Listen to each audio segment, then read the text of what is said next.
Nikos Aliagas était invité de Quotidien ce mercredi 15 février.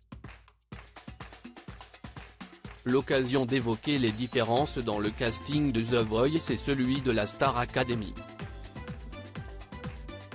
Nikos Aliagas est devenu un visage incontournable de la chaîne TF1 et ce, depuis plusieurs décennies.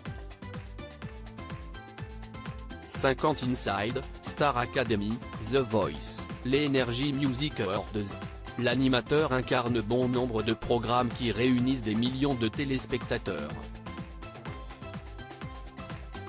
En novembre 2022, il n'a malheureusement pas pu présenter les Energy Music Awards à cause d'une vilaine blessure qu'il s'était faite lors d'un prime de la Star AC.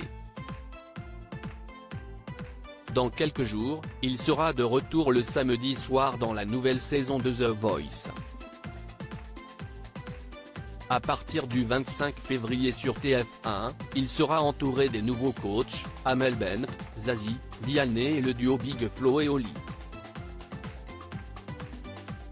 Si l'homme de 54 ans fait partie de la vie des Français depuis les années 90, il est plutôt discret sur sa vie privée. Mais la star gréco-française est un homme heureux en amour et un papa comblé.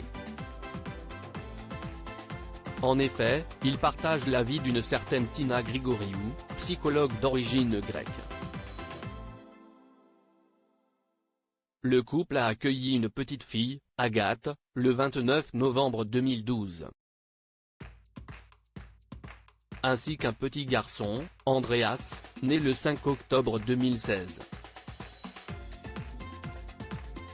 Après la Star AC, Nikos se reprend les commandes de The Voice à l'occasion d'un reportage sur TMC. La star du PAF avait fait quelques confidences sur son fils et sa fille.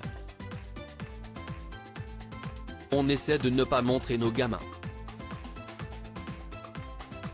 Après, je suis un personnage public et ça fait partie du jeu, avait-il admis.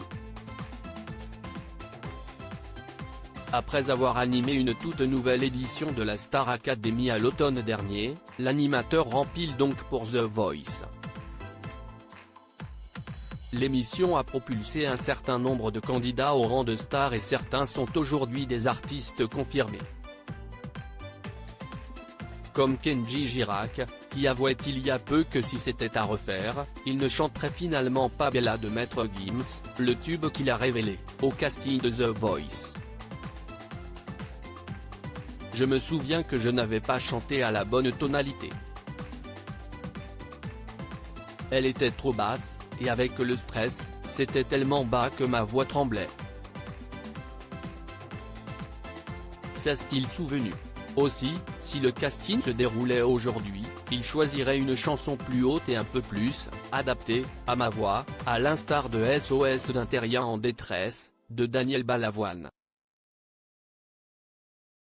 The Voice, tu viens parce que tu veux chanter et tu veux en faire ton métier. Invité de Quotidien ce 15 février, Nikos Aliagas a été interrogé sur le nombre record de candidatures pour la prochaine saison de The Voice.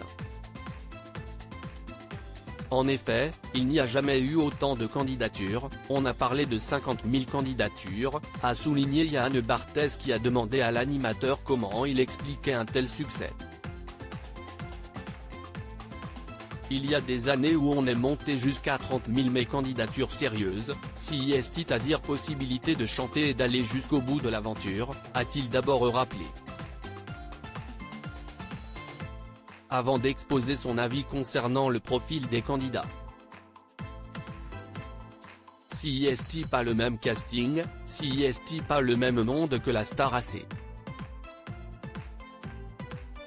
Star AC, tu viens pour passer une aventure dans le château, The Voice, tu viens parce que tu veux chanter et tu veux en faire ton métier. On n'est pas là pour les mêmes raisons.